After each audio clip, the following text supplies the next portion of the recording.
As the tactics of threat actors evolve, so do the roles of security professionals. Having a solid understanding of core security concepts will support your growth in this field. One way to better understand these core concepts is by organizing them into categories called security domains. As of 2022, CISSP has defined 8 domains to organize the work of security professionals. It's important to understand that these domains are related and that gaps in one domain can result in negative consequences to an entire organization. It's also important to understand the domains because it may help you better understand your career goals and your role within an organization. As you learn more about the elements of each domain, the work involved in one may appeal to you more than the others. This domain may become a career path for you to explore further. CISSP defines 8 domains in total, and we'll discuss all 8 between this video and the next. In this video, we're going to cover the first 4: security and risk management, asset security, security architecture and engineering, and communication and network security. Let's start with the first domain, security and risk management. Security and risk management focuses on defining security goals and objectives, risk mitigation, compliance, business continuity, and the law. For example, security analysts may need to update company policies related to private health information if a change is made to a federal compliance regulation, such as the Health Insurance Portability and Accountability Act, also known as HIPAA. The second domain is asset security. This domain focuses on securing digital and physical assets. It's also related to the storage, maintenance, retention, and destruction of data. When working with this domain, security analysts may be tasked with making sure that old equipment is properly disposed of and destroyed, including any type of confidential information. The third domain is security architecture and engineering. This domain focuses on optimizing data security by ensuring effective tools, systems, and processes are in place.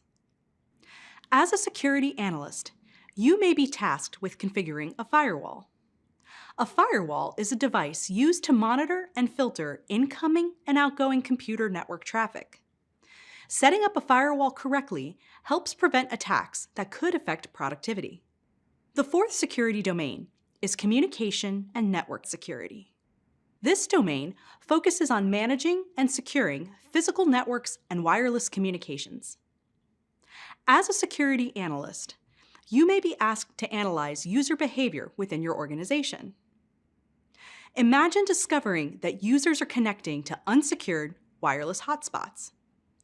This could leave the organization and its employees vulnerable to attacks. To ensure communications are secure, you would create a network policy to prevent and mitigate exposure. Maintaining an organization's security is a team effort, and there are many moving parts. As an entry-level analyst, you will continue to develop your skills by learning how to mitigate risks to keep people and data safe.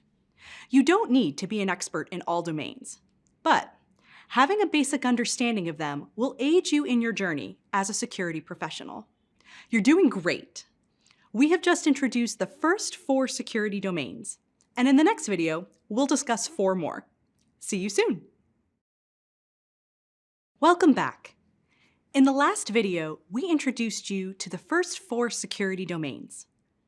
In this video, we'll introduce you to the next 4 security domains: identity and access management, security assessment and testing, security operations, and software development security. Familiarizing yourself with these domains will allow you to navigate the complex world of security. The domains outline and organize how a team of security professionals work together. Depending on the organization, analyst roles may sit at the intersection of multiple domains or focus on one specific domain.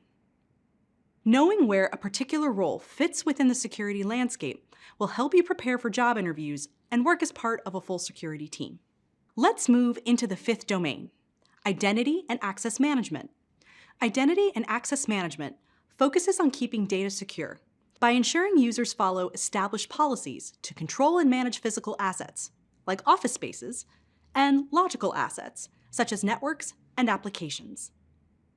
Validating the identities of employees and documenting access roles are essential to maintaining the organization's physical and digital security. For example, as a security analyst, you may be tasked with setting up employees' keycard access to buildings. The sixth domain is security assessment and testing. This domain focuses on conducting security control testing, collecting and analyzing data, and conducting security audits to monitor for risks, threats, and vulnerabilities.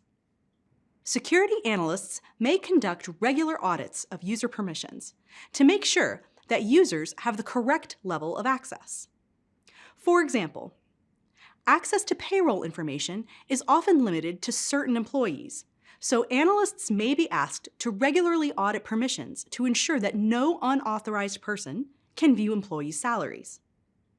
The seventh domain is security operations. This domain focuses on conducting investigations and implementing preventative measures. Imagine that you, as a security analyst, receive an alert that an unknown device has been connected to your internal network. You would need to follow the organization's policies and procedures to quickly stop the potential threat. The final, eighth domain is software development security. This domain focuses on using secure coding practices, which are a set of recommended guidelines that are used to create secure applications and services. A security analyst may work with software development teams to ensure security practices are incorporated into the software development lifecycle. If, for example, one of your partner teams is creating a new mobile app, then you may be asked to advise on the password policies or ensure that any user data is properly secured and managed.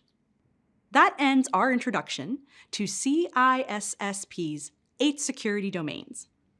Challenge yourself to better understand each of these domains and how they affect the overall security of an organization. While they may still be a bit unclear to you this early in the program, these domains will be discussed in greater detail in the next course. See you there!